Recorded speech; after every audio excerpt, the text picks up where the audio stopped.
وداعيا إلى الله بإذنه وسراجا منيرا فقد قال الله تعالى في كلامه المجيد وبرهانه التوحيد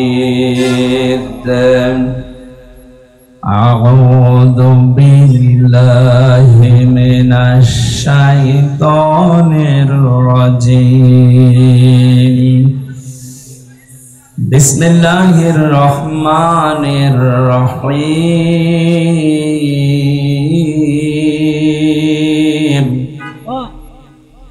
لقد كان لكم في رسول الله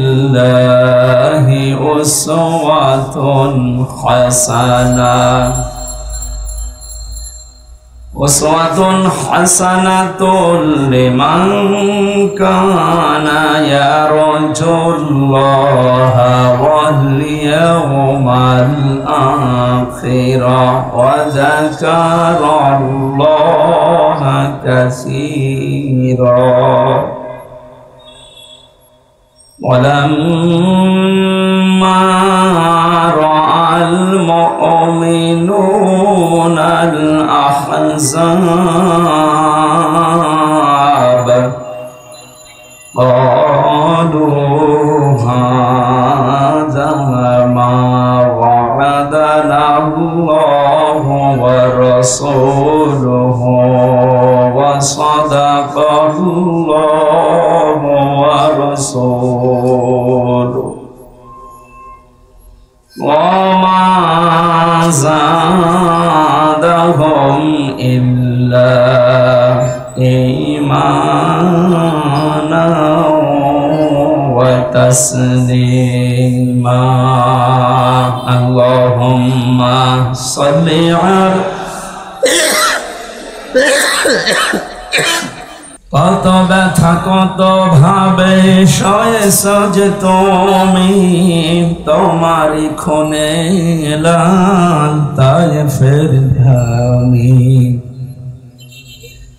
ফেরেশতা এসে চাই ধ্বংসের হুকুম লৌহ মাখা মোহাম্মদ প্রাণ ইতিহাস রাত আল্লাহ ক্ষমা করো এ তায়েফবাসীর এরা বোঝেনি তো আমি যে মোহাম্মদ হৃদয়ে মোহাম্মদ আলহামদুলিল্লাহ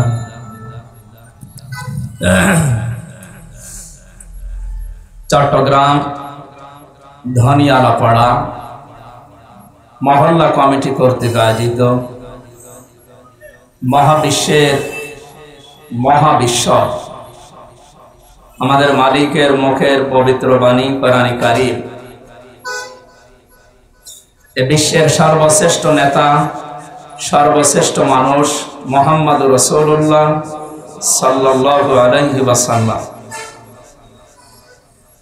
তার জীবনের উপরে আজকের এই আলোচনা অনুষ্ঠান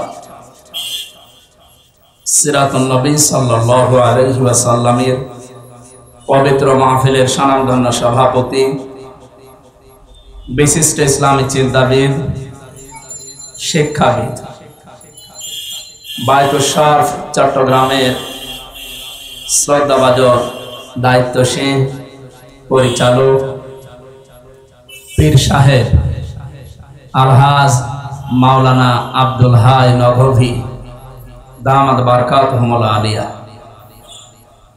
মঞ্চে বসা ওলামায়ে কেরাম সামনে বসা মুসলমান ভাইরা পর্দার আড়ালের সম্মানিতা মা এবং বোনেরা প্রশাসনের ভাইরা বিশেষ করে যার মাধ্যমে সেই কুষ্টিয়া থেকে পর্যন্ত কোরআনের কথাগুলো বলার জন্য বিশ্বনবীর জীবনী থেকে কিছু শোনার জন্য এসেছি বড় ভাই জনাব জাহিদ হোসেন সবাইকে নিয়ে আল্লাহর দরবারে শুকরিয়া জানাচ্ছি আল্লাহর গোলাম হিসাবে আলহামদুলিল্লাহ দরুদ আর সালাম পড়ছি আমাদের নবী মুহাম্মদুর রাসূলুল্লাহ সাল্লাল্লাহু আলাইহি ওয়াসাল্লামের প্রতি রাত গভীর হয়ে গেছে, এ সময় মাহফিল শেষ হয়ে যাওয়ার দরকার ছিল। বাংলাদেশ সহ বিশ্বে কোরআনে কারিমের কথা যারা বলে তার ভেতরে অন্যতম এ বাংলাদেশের গর্ব বিশ্বনন্দিত মুফাসসির কোরআন শহীদ আল্লামা দেলাওয়ার হোসাইন সাঈদী রহমাতুল্লাহ আলাইহি। উনি সর্বোচ্চ কথা বলতেন, আমরা দেখতাম রাত 10টা 10:30টায় মাহফিলগুলো শেষ হয়ে যেত। আমরা কি তার চাইতে বড় বক্তা হয়ে গেছি যে আমাদের রাত 11টায় আপনারা তোলেন? এজন্য স্থান কাল পাত্র ভেদে বাস্তবতার সাথে কাজ করা লাগবে। এখন রাত 11টা বাজে, এখন যদি বলেন না এটা দিনের 11টা হবে, হবে আগস্টের 5 তারিখের আগ পর্যন্ত হতো। একটা মানুষকে আমরা দেখতাম, উনি যা বলতো ও সত্য হোক মিথ্যা হোক ওইটাই। আমার মনে হয় উনি যদি এখন আসতেন আর যদি বলতেন এখন দিনের 11টা, আমরা বলতাম ঠিক আছে। এইরকম একটা অবস্থায় ছিলাম। সাদাকে সাদা বলা, কালোকে কালো বলার যোগ্যতায় দেশে আমাদের ছিল না। যাদের ছিল তাদেরই মুখ বন্ধ করে রাখা হতো। সুতরাং আমরা এত রাত পর্যন্ত অনুষ্ঠানগুলো চলা ঠিক না, এইভাবেই মত দেই। আগামীতে কোনো জায়গায় অনুষ্ঠান হলে সর্বোচ্চ রাত 10টা 10:30টায় শেষ করে দেবে। সামনে মাসের অক্টোবরের 3 তারিখে বাংলাদেশ জামাতে ইসলামী চট্টগ্রাম জেলা এবং ইসলামী ছাত্র শিবির চট্টগ্রাম মহানগরী যারা দায়িত্বে আছেন, ওনারা সিরাত অনুষ্ঠান একটা নিয়েছেন আমার লালদিঘি ময়দানে। রাত 9টায় চলবে, 10টা 10:30টায় শেষ হয়ে যাবে ইনশাআল্লাহ। 8:30 8:30 থেকে 9:30 বা 10টায় আমরা শেষ করে দেব। ওই রকম অনুষ্ঠান সাজাবেন তাহলে আমি আসবো। আর এই পর্যন্ত যদি করেন যে তোলবেনই রাত 11টায়, তাহলে আমরা আগে থেকে মানা করে দেব। আমার তো আরো কাজ কাম আছে, শরীর টিকছে না। আপনারা জানেন আমি 3টে বছর জেলখানার ভেতরে ছিলাম বিনা কারণে, কিছু জানি না। আলহামদুলিল্লাহ কয়েকদিন আগে আমার মামলা সব খারিজ হয়ে গেছে। যিনি জজ ছিলেন মামলার এই কপি হাতে নিয়ে বলছে আমি কি দেখে রায় দেব, এর ভেতরে কোনো তো মাল নেই, সব বাদ দিয়ে। উনি এতদিনও এই মামলা হাতে ছিল কিন্তু রায় দিতে পারেনি, খারিজ করে দিলাম এই কথা বলতে পারেনি, কারণ ওনার হাত বাঁধা ছিল। বৈষম্য বিরোধী ছাত্র আন্দোলনে যে 9টা দফা আছে তার ভেতরে অন্যতম দফা এই যে আমরা এ দেশে কারো হাত বাঁধা দেখতে চাই না। আমরা চাই সবার হাত খোলা থাকবে। আপনারা জানেন এদেশে 1628টা মানুষ দায়িত্ব পালন করে মেন ভাবে। এই যে এরকম চেয়ার 1628, কত এর ভেতরে 1627টা চেয়ারের হাত বাঁধা ছিল। শুধু যিনি হাজী সাহেবা ওনার হাতটা খোলা ছিল। যেহেতু হাত খোলা ছিল, যখন যা মনে করতো তাই করত। আর বাকি সে কাওয়া কাকো থেকে শুরু করে এই হাসাও মাহমুদ পর্যন্ত, আর আমাদের কুষ্টিয়ার হানিফ সহ যারা এই দেশের চেয়ারে ছিল, সব যাই বলেন সব চাপার উপরে। এইটাই বাস্তবতা। আপনি মন খারাপ করেন আর মন ভালো করেন, এইটাই বাস্তবতা ছিল। ওনাদের সবার হাত বাঁধা ছিল। কি ছিল? যেহেতু এখন হাত সবার খোলা হয়ে গেছে, আমরা চাই কিয়ামতের আগে দেশে যেন কারো হাত আর বাঁধা না থাকে। যারা যেখানে দায়িত্ব পালন করবে হাত খোলা অবস্থায় শহীদ আবু সাঈদের মতো যেন হাত মেলে দিতে পারে ইনশাআল্লাহ। দল মত জাতি বর্ণ ধর্ম নির্বিশেষে এই অনুষ্ঠানটা আজকে শুধু বাংলাদেশ জামাতে ইসলামী আর ছাত্র শিবিরের সবার জন্য। হাদা বায়ানুল লিন্নাস হুদাল লিন্নাস। কোরআনে কারীম যেমন সবার জন্য, আজকের এই আলোচনাও হবে সবার জন্য। গত কয়েকদিন আগে দিনাজপুর শহরে 10 জন মানুষ মুসলমান হয়েছে এক স্টেজে আমার কাছে। কোরআনে কারীমের আলোচনা তাদের কাছে ভালো লেগেছে, তারা পছন্দ করেছে, আর আল্লাহ পাক হেদায়েত দিয়েছে। আমরা যেন ওই রকম নিয়ত নিয়ে শুনি যে আমরা যেন হেদায়েত যা পেয়েছি আরো উপরে যেতে পারি। নাকি?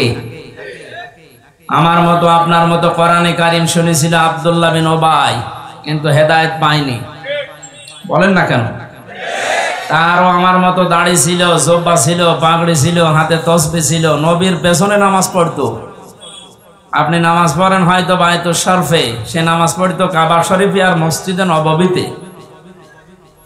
নবীদের সাথে ইফতারি করতো রোজাকে অবস্থায়। কোথায় পৌঁছিয়েছিল বলেন তো? হেদায়েত পায়নি। মারা যাওয়ার পরে তার জানাজার নামাজ পর্যন্ত রাসূলুল্লাহকে আল্লাহ পড়তে দেয়নি। অবশ্য সুবহানাল্লাহ। কোন এলাকায় আসলাম? এটা লোকের জানাজার নামাজ পড়তে দিচ্ছে না, যদি সুবহানাল্লাহ বলে। এখানকার শ্রোতা তো মনে হচ্ছে সেরকম মানের শ্রোতা না, এরা তো কখন সুবহানাল্লাহ কখন নাউজুবিল্লাহ। এক লোকের কাছে দোকানে যে লোকজন বলছে, চাচা আপনি চা খান, আপনার ছেলে তো এ প্লাস পেয়েছে, বলছে নাউজুবিল্লাহ। অন্তত সেরকম করছে, একটু বুঝে শুনে বলবেন। মসজিদে নববীতে নবীজি বসা 22 জন সাহাবী নিয়ে। কতজন? একটা ছোট্ট বাচ্চা আসলেন, ডাক দিয়ে বলেন, হে রাসূল, আমার বাবা মারা গেছে, আপনাকে দুইটা কথা জানাতে বলেছে আমার বাবা। এক নম্বরে আপনার জুব্বা খুলে দেবেন আমার বাবার জন্যে, আমি কাফনের কাপড় বানাবো। 2 নম্বরে আপনি আমার বাবার জানাজা পড়ে তাকে কবরে রাখবেন। নবীজি বললেন ঠিক আছে চল। 21 জন দাঁড়িয়ে গেছে, একজন বসে আছে, হযরত ওমর রাদিয়াল্লাহু তাআলা। উনি নবীজির জামা টেনে ধরলেন। খুব খেয়াল করে শুনবেন, বাস্তবতার সাথে এই 1500 বছর পরেও মিলে যাবে ইনশাআল্লাহ। নবীজি ডাক দিয়ে বলেন, ওমর জামা ছেড়ে দাও। হযরত ওমর বলেন, ইয়া রাসূলুল্লাহ, যে লোকটার জানাজার নামাজ পড়ার জন্য আপনি দাঁড়িয়ে গেলেন, জায়গায় জুব্বা খুলে দেবেন বলে আপনি ইচ্ছা করেছেন, আপনি জানেন না এই লোকটা আপনার পেছন থেকে 300 মানুষ নিয়ে উহুদের ময়দান থেকে ভেগে গিয়েছিল। আপনি শিশুর মতো ক্রন্দন করেছিলেন ওই দিন, আপনি দয়া করে জামা দেবেন না। নবীজি বললেন, ওমর জামা ছেড়ে দাও, আল্লাহ আমাকে এখনো নিষেধ করে নাই তার জানাজা পড়তে। বদরের ময়দানে যে 14 জন মানুষকে আটক করা অবস্থায় বন্দিশালায় বন্দি করে রাখা হয়েছিল, তাদের ভেতরে আমার চাচা হযরত আব্বাস ছিল। তাকে এত টাইট করে বেঁধে রাখা হয়েছিল। রাতের বেলা বন্দীদেরকে আমি দেখতে গেলাম, যে দেখি আমার চাচা কাতরাচ্ছে। তুমি আমার ডান দিকে ছিলে, আব্দুল্লাহ বিন ওবাই যে মারা গেছে ও আমার পেছনে ছিল বাম দিকে। আমার চাচা আর এই অবস্থা দেখে নিজের জামা ওই দিন খুলে আমার হাতে দিয়েছিল, হে রাসূল এটা আপনার চাচাকে দেন। যেহেতু দুনিয়াতে আমার চাচার একটা উপকার করেছে লোকটা, কিয়ামতের ময়দানে হয়তো এ দাবি তুলতে পারে, এজন্য আমার জামা দিয়ে ওরে আমি শোধ করে দিলাম। ওর কাছে আমি কোনো ঋণ থাকলাম না, দেন জামা দিয়ে দেন। 22 জনের 21 জন সহ তার সন্তান ওই যে আব্দুল্লাহ, তাকে সহ যাচ্ছেন। বিশ্বনবী জানাজার নামাজ পড়ানোর জন্য কাতার সোজা করে দাঁড়িয়েও গেছেন। শুরু করবেন জানাজা, হঠাৎ জিবরাইল এসে বলেন, হে নবী দাঁড়ান। ইস্তাগফির লাহুম আও লা তাস্তাগফির লাহুম ইন তাস্তাগফির লাহুম 70 মাররাতান ফালা ইয়াগফিরাল্লাহু লাহুম ইলা আখিরি আয়াত। সূরা তাওবা 10 নম্বর পারা 19 নম্বর পৃষ্ঠার প্রথম নাম্বার লাইনের 84 নম্বর আয়াত। এটা 80 নম্বর আয়াত। প্রথম অংশে আল্লাহ জানিয়েছেন নামাজে দাঁড়াবো আমি, হঠাৎ জিবরাইল আমাকে বলে, হে নবী আপনি এই মানুষটার জন্য যদি ক্ষমা চান আর ক্ষমা না চান দুইটাই সমান হবে। এমনকি এর জন্য যদি 70 বারও ক্ষমা চান আল্লাহ মাফ করবে না। তাফসিরে হাক্কানি মুফাসসির লিখেছেন আল্লাহ পাক বলেন ৭০ মাররাতান পর্যন্ত বলার পরে জিবরাইল থেমে গেছে, কথা বলে না। নবীজি বলেন আমি মনে মনে ভাবছিলাম ৭০ বার ক্ষমা চাইলে যদি আল্লাহ ক্ষমা না করে, এই লোকটার জন্য আমি ৭১ বার ক্ষমা চাবো। কতবার? আল্লাহ তো ৭১ বারের কথা এখানে দেয়নি, ৭০ বারের কথা দিয়েছেন। ও চট্টগ্রামবাসী, মাথায় যদি মগজ থাকে, বুদ্ধি যদি থাকে, একটু বুদ্ধি খাটান, মেধা খাটান। ৭০ বার নবীজি মাফ চাবে তার জন্য নিয়ত করছে। হঠাৎ জিবরাইল পরের শব্দগুলো নাযিল করলেন, হে নবী এর জন্য ৭০ বার না, ফালাই ইয়াগফিরাল্লাহু লাহুম। ইয়াগফির এটা মজারে, বর্তমান, ভবিষ্যৎ, প্রেজেন্ট, ফিউচার। মজারের আগে লান আসলে অর্থ হয় কখনোই হবে না। হে নবী আপনি এর জন্য শুধু না, এই যে মাঝখানে ফা আছে আর শেষে আছে হুম। আজকের এই দিন থেকে কিয়ামত পর্যন্ত এই লোকটার মতো চরিত্র যারা এই দুনিয়াতে বানাবে, তাদের জন্য ৭০ বার ৭১ বার না, কিয়ামত পর্যন্ত যদি আপনি নবী হয়েও মাফ চান, আল্লাহ মাফ করছে না, করবে না। আমরা এখানে সরাসরি যদি আব্দুল্লাহ বিন ওবাই এই শব্দটা দিয়ে দিত, তাহলে আয়াতটা আমি পড়তাম না। যেহেতু হোম দিয়েছেন, এটা জমির বহুবচন, এই হোমের ভেতরে ওবাই যেমন আছে, কিয়ামত পর্যন্ত ওর চরিত্র দুনিয়ায় যারা ধারণ করবে তারাও আছে। তাহলে সে নামাজ পড়েছিল, রোজা রেখেছিল, রাসূলের পেছনে নামাজ পড়তো, রোজা রাখতো, ইফতারি করতো, তার দাড়ি, জুব্বা, পাগড়ি, তসবিহ, দস্তরখানা বিছিয়ে খাবার খাওয়া, খাবারের পরে মিষ্টি খাওয়া, মেসাক করা, ওর পুরা জীবন আমি পড়ে দেখেছি, একটা চুল কিচ্ছু কম পাইনি। তাহলে একটা বিষয় ওর বিরোধিতা ছিল, দিন এই জমিনে কায়েম হোক, ও এটা চাইতো না। আমার মনে হয় এখন যদি কোরআনের আয়াত নাযিল হওয়ার সিস্টেম থাকতো, যেহেতু হোম শব্দটা আছে, বাংলাদেশে বহু মানুষের নামের আগে পরে আল্লাহ আয়াত নাযিল করে দুনিয়ায় পাঠিয়ে দিতেন। আদম আলাইহিস সালামের জামানায় কোরবানির সিস্টেম ছিল, চাটিয়াল ময়দানে মানুষেরা কোরবানি রেখে আসতো, আকাশ থেকে আগুনের ঝলক এসে পুড়িয়ে ফেলতো। যারটা হালাল টাকা ওটা পড়ে যেত, আর যারটা টাকা হারাম, এই দরবেশের মতো, এত পুরাটাই হারাম। ৩৬,০০০ কোটি টাকার মালিকের লোকটা ঋণ করেছে, আপনি চিন্তা করেন তো। ও যদি ১০০ বার দুনিয়ায় হায়াত পায়, এর ঋণ সব দিতে পারবে? আমরা অনেকেই বলি সাদগায়ে জারিয়া, যে মাওলানা বলছিল সাদগায়ে জারিয়ার নাম শুনলে বুক ভরে যায়। আরে ভাই, সাদগায়ে জারিয়া যেমন আছে, গোনায়ে জারিয়াও আছে। গোনায়ে জারিয়া নেই? এই লোকটা কত মানুষের টাকা আত্মসাৎ করেছে বলেন এবার। যতদিন পর্যন্ত এই বাংলাদেশ থাকবে, ও হয়তো মারা যাবে আর ৫-৭ বছর ১০ বছর পর। যত মানুষের টাকা মেরে খেয়েছে, আত্মসাৎ করেছে, তাদের সন্তানাদি আসবে, তারপরে তার সন্তান পরবর্তী প্রজন্ম আসবে, ওর নাম শুনলে গালি দেবে, হারামি দরবেশ। ওসে হারামি, ওর দাড়ি কাটার দিনই আমি বুঝে ফেলেছি।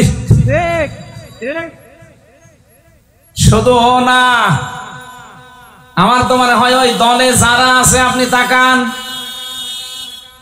এদের যে দাড়ি, এদের যে টুপি, এদের যা, এগুলো সব মেকি মানুষ দেখানো ছাড়া কিচ্ছু না। এটা একটা মানুষ এত সুন্দর সাদা দাড়ি কেটে ফেলতে পারে? ওর যা চেহারা সুরত হয়েছিল, ওর বউ পর্যন্ত মনে হয় চিনা সম্ভব না।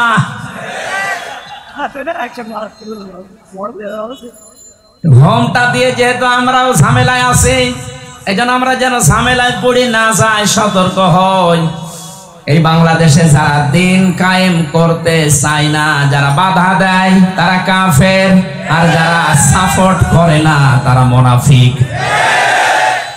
আব্দুল্লাহ বিন উবাই সরাসরি দিন কায়েমে ছিল না, ও বাধা দেয়নি, কিন্তু সরাসরি সাহায্য না করে এটা যেন কায়েম হতে না পারে তাদেরকেও সাপোর্ট করত। এর সাথে এবার আপনি জীবন মিলাবেন। দিন কায়েম নিজে করেন না, এই জমিনে দিন কায়েম হোক আল্লাহর দিন, এটা আপনি চান না, চেষ্টা নেই। যারা করছে আপনি তাদের বাধা দিচ্ছেন এবং সাপোর্টও করেন না তাদের, এবং যে মানুষগুলো দিন কায়েমের বিরুদ্ধে আছে আপনি তাদের তলে তলে সাপোর্ট করেন। কথা বললে না কেন? এই আচরণ যারা করছেন তারা যদি মনে করেন আমি তো নামাজ পড়ি, রোজা রাখি, হজ করে এসেছি, এরপরও আল্লাহ আমারে মাফ করবে না, মানে হ্যাঁ শুনে নেন সূরা আরাফ 8 নাম্বার পারার 20 নাম্বার পৃষ্ঠার 3 নাম্বার লাইনের 83 নাম্বার আয়াত সূরা আরাফে আল্লাহ পাক বলেন, লূত আলাইহিস সালামের জামানায় 2 জন ফেরেশতাকে আমি পাঠালাম আসরের সময়, ডাক দিয়ে বললাম, লূত নবী উম্মতদেরকে নিয়ে চলে যান এখান থেকে, মাগরিবের সময় আল্লাহর গজব এখানে নাজিল হবে, কিন্তু সাবধান আপনার স্ত্রীকে নেবেন না। فَنَجَّيْنَاهُ وَأَهْلَهُ إِلَّا امْرَأَتَهُ كَانَتْ مِنَ الْغَابِرِينَ। খুব খেয়াল করে শোনেন, আমি গতানুগতিক কথা বলছি না, শিক্ষা নিয়ে আসবো এখান থেকে ইনশাআল্লাহ। কোন সূরা বলল? আরাফ, আয়াত নাম্বার 83। বলেন বলেন। যত তাফসীর আছে বাংলায় এখন বেরিয়েছে, এগুলো মিলিয়ে দেখবেন, একটা বাস্তবতা চলে আসবে সামনে। ইল্লাম রাতাহু, আপনি স্ত্রীকে নেবেন না, কারণ কি? লূত নবীর স্ত্রীর চরিত্র খারাপ ছিল না। কোন নবীর স্ত্রীর চরিত্র দুনিয়ায় খারাপ ছিল না, তারা চরিত্রহীনা ছিল না, কারণ কোন নবীর রক্ত আল্লাহ কোন হারাম জায়গায় প্রবেশ করার নাই। কথা বুঝতেছে? তারা হয়তো বিরোধিতা করেছে, বাতিলকে গোপনে সাপোর্ট করেছে, কিন্তু কোন হারাম রক্তের ভেতরে আল্লাহ নবীদের রক্ত প্রবেশ করার নাই। কারণ এই পৃথিবীতে নবীরা ছিলেন বিশ্ব নেতা। কি ছিলেন? আরো জোরে বলেন। কিয়ামত পর্যন্ত নবীদের নেতৃত্বই টিকে থাকবে। তাহলে নবীরা যেহেতু নেতা হওয়ার 7টা গুণ লাগে, তার 1 নম্বরে তাদের জন্ম। প্রতিটি নবী ছিলেন বৈধ জন্মের অধিকারী। হযরত ঈসাকে নিয়ে অনেকে কথা বলে যে ওনার বাবা নেই, ওনার জন্ম না। হযরত ঈসা দোলনায় থেকেই বলেছিলেন, আলা ইন্নী আবদুল্লাহ, তোমরা যারা আমাকে বৈধ অবৈধ এই মানদণ্ডে উল্টাপাল্টা কথা আমার চরিত্রে লাগাতে চাও, শুনে নাও, আমি পরিচয় তুলে ধরলাম, আমি আল্লাহর বান্দা। আতানিয়াল কিতাব ওয়া জাআলানি নাবিয়্যা, আল্লাহ আমাকে কিতাব দিয়েছে এবং এ জামানার নবী করে পাঠিয়েছে। দোলনায় থাকতে কেউ কথা বলতে পারে না, এইটাই পৃথিবীতে মানুষ জানে, কিন্তু 3 জন মানুষকে আল্লাহ তাদের মুখ দিয়ে দোলনা থেকে মায়ের কোলে বসিয়ে কথা বলিয়ে চরিত্রের গ্যারান্টি দিয়েছেন। জোরে বলেন সুবহানাল্লাহ। হযরত ইউসুফ নবীর চরিত্রের গ্যারান্টি দিয়েছিল যে বালকটা, ওইটাও দোলনায় বসে মায়ের কোলে বসে কথা বলেন এখন। আরেকজন আল্লাহর ওলির চরিত্রের গ্যারান্টি দিয়েছিল কোলে বসে একটা বাচ্চা, আর এদিকে হযরত ঈসা। এই 3 জন মানুষ একেবারে দোলনায় মায়ের কোলে বসে জবান থেকে মানুষের মতো কথা আমাদের মতো স্পষ্ট ভাবে জানিয়েছে, আমি অবৈধ না, আমি আব্দুল্লাহ, আল্লাহর বান্দা। কেন আমি আল্লাহর বান্দা দাবি করছি?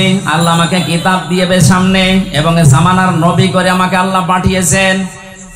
ও চট্টগ্রামবাসী, এখান থেকে মুফাসসিরিন ইকরাম শিক্ষা বের করেছেন, পৃথিবীর প্রতিটি নবী যেহেতু জামানার নেতা, আর নেতাদের 7টা বৈশিষ্ট্যের প্রথম বৈশিষ্ট্য তারা কোনোদিন অবৈধ না। কোন হারাম রক্তের ভেতরে আল্লাহ বিশ্ব নেতা যারা হবে তাদের রক্ত প্রবেশ করার নাই। অথচ বাস্তবতা পুরো উল্টা। তাম দুনিয়ায় এখন বহু বিশ্ব নেতা বের হচ্ছে যাদের মা এক ধর্মের, বাবা আর এক ধর্মের। এটা জোরে বলার দরকার। এটা কি বোঝেন আপনি? আন্দাজে দাবি করলেই হবে যে বিশ্ব নেতা? আপনি তার জীবনী পড়ে দেখেন তো। আপনি হাসছেন মানে বুঝে ফেলেছেন? হ্যাঁ, আপনার অত বোঝার দরকার নেই। আমি কি এটা বানালাম বলেন তো? তার জীবনী পাওয়া যাচ্ছে, পড়েন। আমার ফাঁসি চাই এই বইটা একটু কেনেন। তার মা কোনটা, বাবা কোন ধর্মের আপনি দেখতে পাবেন। তার ছোটবেলার নাম কি সেইটাও আপনি দেখতে পাবেন। বিশ্ব নেতা হয় কি করে বলেন তো? 7টা কারণ পেয়েছি সূরা ইয়াসিনের তাফসীর পড়তে গিয়ে। ওখানে প্রথম নাম্বারে বিশ্ব নেতা যারা দুনিয়ায়, আল্লাহ পাক তাদের রক্তকে কোনো হারাম রক্তে ঢোকান নাই। হযরতে লূত নবীর স্ত্রীর চরিত্র খারাপ ছিল না, সে বেশ্যা ছিল না, সে চরিত্রহীনা ছিল না, সে জেনা ব্যভিচার করে নাই, সে ভালো মানুষ। কিন্তু তলে তলে চরিত্রহীন যারা তাদেরকে সাপোর্ট করত। কথা বলেন না কেন? আপনি বলেন তো এই আয়াত থেকে কি পেলেন? নিজে ভালো মানুষ, নিজে নামাজ পড়ে, রোজা রাখে, দাঁড়িয়ে আছে, জুব্বা আছে, হজ করে আসে, নিজের বউ পর্দায় থাকে, কিন্তু তলে তলে এমন মানুষকে সাপোর্ট করে যার চরিত্র ভালো না। এরকম মানুষ দেশে নেই?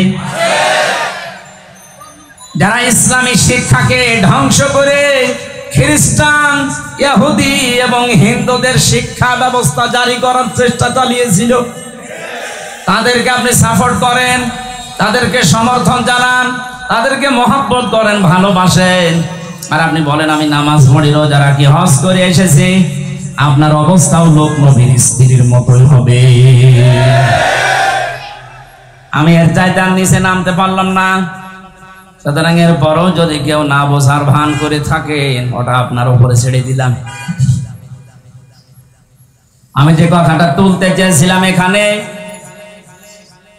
এই যে লোকটার নাম বলছিলাম, আল্লাহ পাক যদি শুধুমাত্র এর জানাজা পড়তে নিষেধ করতেন, কবরের পাশে দাঁড়িয়ে দোয়া করতে নিষেধ করতেন, তাহলে নামটা সরাসরি কোরআনে আল্লাহ দিয়ে দিতেন। ওর নাম আল্লাহ না দিয়ে জমির দিয়েছেন হোম। তার মানে কিয়ামত পর্যন্ত আয়াতটা থাকবে, ওর মতো চরিত্র দুনিয়া যাদের হবে তাদেরও জানাজা পড়া কবরে দেওয়া জায়েজ নেই। জেলখানাতে আমার সাথে মাওলানা মামুনুল হক 3 বছর আমার পাশের রুমে ছিলেন। এক জায়গায় সকালের আর দুপুরের খাবারটা আমরা খেতাম।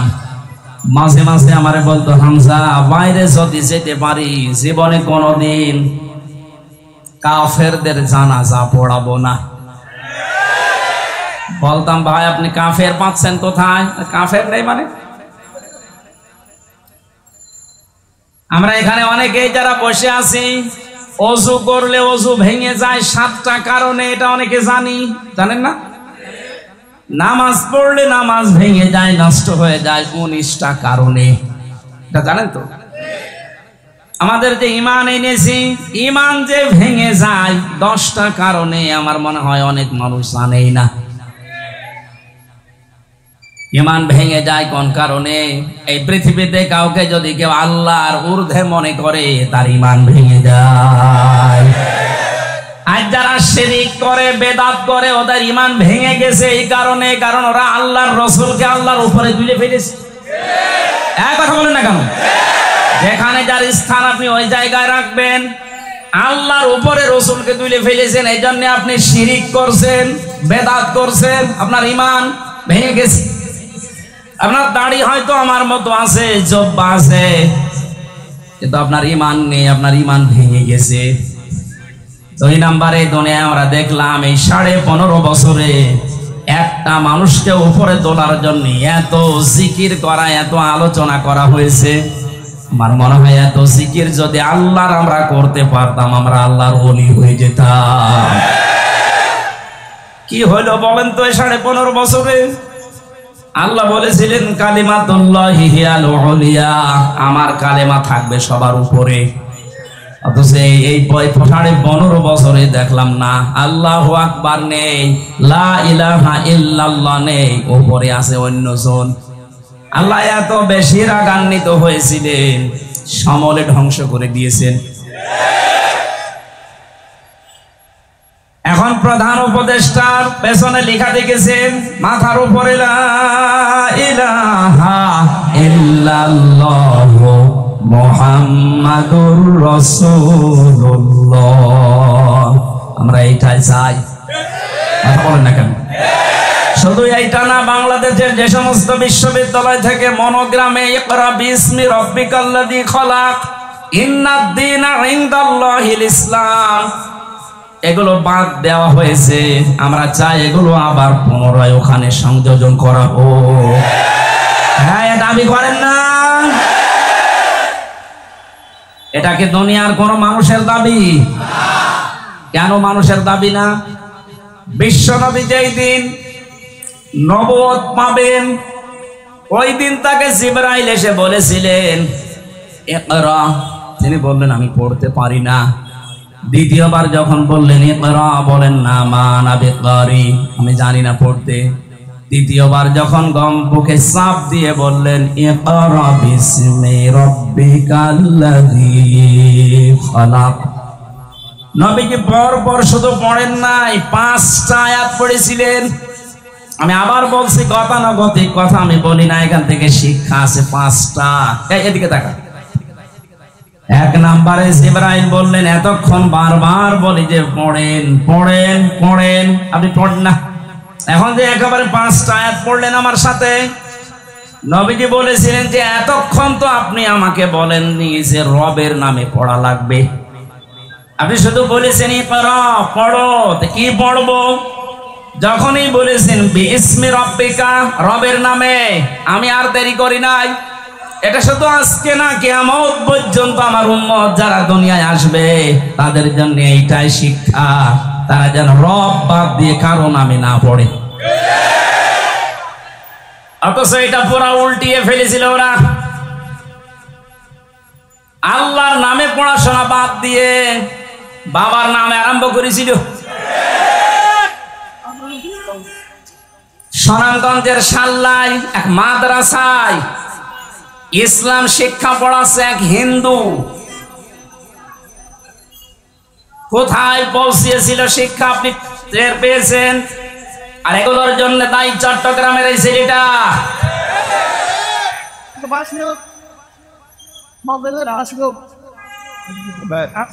কোথায় পাঠিয়েছে আমাদেরকে শিক্ষায়, যেখানে নবীজি নবুয়ত পাওয়ার প্রথম দিনই বললেন না আমি কি পড়বো, আপনি তো এতক্ষণ পর্যন্ত রবের নাম বলেননি। রবের নাম বলার সঙ্গে সঙ্গে আমি পড়েছি। সুতরাং আমার উম্মতেরা যেন এটা কিয়ামত পর্যন্ত মনে রাখে যে রব ছাড়া পড়া জায়েজ নেই। রব বাদ দিয়ে যদি পড়া হয়, ওটা পড়া হবে ঠিক, কিন্তু পড়ায় মানুষ হবে না। আমি যে চোখে দেখেছি, বিশ্ববিদ্যালয় থেকে অনার্স মাস্টার শেষ করে বের হয়ে যাবে কয়েকদিন পর, শিক্ষক ক্লাস নিচ্ছে, জুতা দিয়ে পিটাচ্ছে ছাত্র, বলছে শালা তোরে মেরেই ফেলবো। শিক্ষক বলছে বাবা তুই আমারে মাফ কর, জীবনে আমি আর ক্লাস নেব না। বলে না, তোরে মেরে ফেলবো। এটা ছাত্র, এটা কি? আমি তোকে এইটাও দেখেছি, যারা বিসমি রাব্বিকাল্লাযী খলাক রবের নামে পড়া আরম্ভ করে, বয়স মাত্র 6.5-7 বছর, শিক্ষক অজু করছে, ছাত্র পায়ে পানি ঢেলে দিচ্ছে। ওইটাও তো ছাত্র, ওটা মাস্টার্স করছে, আর এটা কেবল শুরু করেছে ইকরা বিসমি, এটাও ছাত্র। রবের নামে পড়ার, রবের মায়ের পড়ার পার্থক্য দেখলেন? আহ্বান জানাবো, এখন থেকে আপনার ছেলে হোক আর মেয়ে হোক, 3টা বছর অন্তত যেখানে রবের নামে পড়ানো হয় 3 বছর পড়াবেন। এরপর আপনি যেখানে দেবেন ইচ্ছা দেন, আমি নিষেধ করি না। 2টা গ্যারান্টি দিয়ে গেলাম, কোনোদিন এই ছেলে মেয়ে নেশা করবে না। কোনোদিন আপনার এই ছেলে মেয়ে আপনাকে বৃদ্ধাশ্রমে রেখে আসবে না। আর যারা রবের নামে বাদ দিয়ে বাইরের নামে পড়ে, তাকান তাদের চরিত্রের দিকে। শিক্ষক ধরে যারা পিটাতে পারে, ওরা বাবা মাকে পিটাবে 1 আর 2। বৃদ্ধ বয়সে তারাই আপনাকে বৃদ্ধাশ্রমে রেখে আসবে। এজন্য বহু চেষ্টা চালিয়েছিল বিভিন্ন কায়দা কৌশলে, পারে নাই। আর আমার যা মনে হচ্ছে এখন যে দৃশ্য আরম্ভ হয়েছে দেশে, কিয়ামতের আগে কেউ পারবেও না ইনশাআল্লাহ। তাহলে পড়া আরম্ভ করা লাগবে কার নামে? আরো জোরে বলেন। নবীজি ওখান থেকে বাড়িতে আসলেন, ডাক দিয়ে বললেন, সাম্মিলুনি সাম্মিলুনি ইয়া খাদিজা, আমাকে ঢেকে দাও, আমি ভয় পেয়েছি হে খাদিজা। এখানে যদি মেয়েদের কানে আওয়াজ যায়, তাদেরকে বলছি, সম্মানিত মা বোনেরা, আপনার তো আদর্শ হওয়া দরকার এই দুনিয়াতে 6 জন নারী, যেটা আল্লাহ রাসূলের ঘোষণা দেওয়া। এই পৃথিবীতে একজন মহিলাকে আল্লাহ নিজে সালাম দিয়েছেন, তিনি আমাদের মা হযরতে খাদিজাতুল কুবরা রাদিয়াল্লাহু তাআলা আনহা। কোন জায়গায় পৌঁছালে আল্লাহ নিজে সালাম দেয় বলেন তো? হযরতে খাদিজা বললেন, আপনি ভয় পাবেন না। হাদিস শরীফ সাক্ষী, কিয়ামত পর্যন্ত দুনিয়াতে যত স্ত্রী আসবে, এই স্ত্রী লোকগুলো যদি তাদের স্বামীর পক্ষে এই 5টা কথা বলতে পারে, আমরা যারা স্বামী আছি তারা যেন বিশ্বাস করতে পারি আমরা সঠিক পথে আছি। 1 নম্বরে হযরতে খাদিজা বলেছিলেন, কাল্লা, কখনো না, আল্লাহি মা ইখসিকাল্লাহু আবাদান, আল্লাহর কসম, আল্লাহ আপনাকে কোনদিন অপমান অপদস্থ করতে পারে না। ইন্নাকা লা তাসিলুর রহিমা, কারণ আপনি এই দুনিয়ায় রক্তের সম্পর্কগুলো ঠিক রাখেন। স্ত্রী সার্টিফিকেট দিচ্ছে, স্বামী আপনি ভয় পাবেন না, কোন দুষ্টু জিন পরী কেউ আপনাকে ভয় দেখাতে পারে না, কারণ আপনি রক্তের সম্পর্ক ঠিক রাখেন। হাদিস দ্বারা বোঝা যায়, এটা বুখারী শরীফের হাদিস, 3 নাম্বার হাদিস। নবীজির স্ত্রীর এই কথার দ্বারা বোঝা যায় যে স্বামীগুলো মানুষের সাথে তাদের রক্তের সম্পর্ক ঠিক রাখে, তাদের জিন পরী ভূত পেতী এগুলো ভয় দেখাতে পারে না। আমাদের আজ ভয় দেখায় কারণ আমরা রক্তের সম্পর্কগুলো ঠিক রাখতে পারি না। এই কথা বলে না কেন? নিজের আপন বোন গরিবের জন্য খবর নেয় না, ধর্ম বোন পাতিয়েছে ফেনীতে মাসে 3 বার করে যায়। বেশি বলে ফেললাম? সম্মানিত মা বোনেরা, যে পয়েন্টটা বললাম প্রথমে, এটার জন্য আপনিও দায়ী। খাদিজাতুল কুবরা সারা জীবন তিনি জানিয়েছেন, হে নবী আপনি যাই করেন, আপনার রক্তের সম্পর্ক যাদের যাদের সাথে আছে এইগুলো আপনি অটুট রাখেন, ঠিক রাখেন। আমরা এমন বউ পেয়েছি, রক্তের সম্পর্ক ঠিক রাখার জন্য তাকিদ দেওয়া দূরের কথা, আরো যেন নষ্ট হয় সেই কাজ করে। অনেক স্ত্রী আছে তার কারণে আমি আমার ভাইয়ের সাথে, বোনের সাথে, ফুফুর সাথে, চাচার সাথে, মা বাবার সাথে সঠিক সম্পর্ক রাখতে পারি না। এরকম বউ দেশে নেই? কার বউ এরকম? হাত তোলেন তো। না, আন্দাজে বলবেন না ভাই, মেয়েদের উপর আন্দাজে দর দিচ্ছেন মানে? এরকম বউ তো চট্টগ্রামে থাকার কথা না। সম্মানিত মা বোনেরা, আলহামদুলিল্লাহ,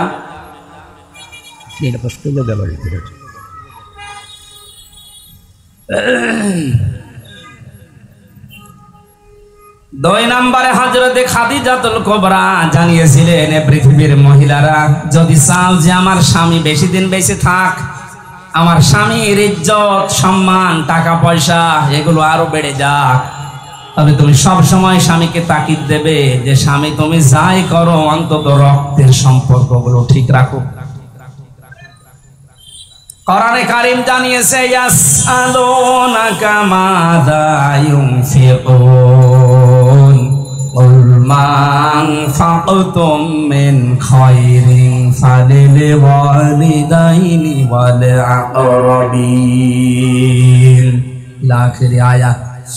সূরা বাকারার ভেতরে আছে 2 নম্বর পারা 12 নম্বর পৃষ্ঠা 13 নম্বর লাইনের 215 নম্বর আয়াতের প্রথম অংশে আছে।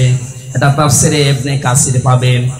আল্লাহ পাক বলেন, নবী, দুনিয়ার মানুষ যদি আপনাকে বলে যে টাকা পয়সা খরচ করব কোথায়, আমি এতদিন টাকা পয়সা উপায় করি না, এখন উপায় করা শিখেছি, এখন আমি ইনকাম করি, জীবনের প্রথম ইনকামের টাকা আমি কোথায় দিয়ে আসবো? কোনো মাজারে, কোনো কবরে, কোনো দরগায়, কোনো পীর সাহেবের দরবারে? আল্লাহ বলেন না, প্রথম পয়সা জীবনে উপায় করলেই খরচ করবা ভালো কাজে। কি কাজে? বলেন বলেন। এই ব্যাখ্যাটা যদি আমরা বাংলাদেশে যত পীর সাহেব আছে তাদের কাছে ছেড়ে দিতাম, তারা তাদের নিজের দরবারের দিকে টেনে ব্যাখ্যা করতো যে ভালো কাজ পাও না, এ দরবারে দিয়ে যাও, এটাই ভালো কাজ। কথা বলেন না কেন? যারা এদেশে ইসলামী আন্দোলন করে তাদেরকে যদি বলতেন যে ভালো কাজ, ওরা বলতো ভালো কাজ খুঁজে পাচ্ছেন না, মিছিল হবে এখন, এখানে দিয়ে যান। কথা বলছেন না কেন? পৃথিবীতে যারা জীবন চিল্লা দিয়ে বেড়াচ্ছে তাদেরকে যদি জিজ্ঞাসা করতেন যে ভালো কাজে খরচ করার কথা, যে ভালো কাজ কোনটা, তারা বলতো ভালো কাজ খুঁজে পান না। সকাল সন্ধ্যা যারা আল্লাহর দিকে মানুষকে ডাকে, 3 দিন 40 দিন জীবন চিল্লায় যারা চলে যাচ্ছেন, এদেরকে দেন। কথা বলেন না কেন? আল্লাহ পাকের জন্য নিজের হাতে ব্যাখ্যা রেখেছেন, কারো হাতে ছেড়ে দেননি। রব্বুল আলামিন বলেন ভালো কাজ কোনটা, এবার শোন। ফালিল ওয়ালিদাইনি ওয়াল আকরাবিন, এই পৃথিবীতে যত ভালো কাজ আছে 1 নাম্বার ভালো কাজ হচ্ছে মা বাবার জন্য খরচ করা। সুবহানাল্লাহ বলতে পারেন নাই? আজ অনেকে চলে যাচ্ছে সেই সিলেটে, সেই বরিশালে, চট্টগ্রামে। না, আপনার জন্য আপনার জীবনের প্রথম টাকা খরচ করার দায়িত্ব আপনার মায়ের জন্য, বাবার জন্য। এদের চাইতে বড় পীর দুনিয়ায় আর নেই। কথা বলেন ঠিক কিনা? 2 নম্বরে ওয়াল আকরাবিন, নিকট আত্মীয় যারা, তাদের জন্য খরচ করেন। কোরআন আমাদেরকে যেটা জানিয়েছে তার বাইরে যদি আমরা ইসলাম মানতে যাই, এটা ইসলাম হবে না বেদাত হবে? আল্লাহ আমাদেরকে বাঁচান, বলেন আমিন।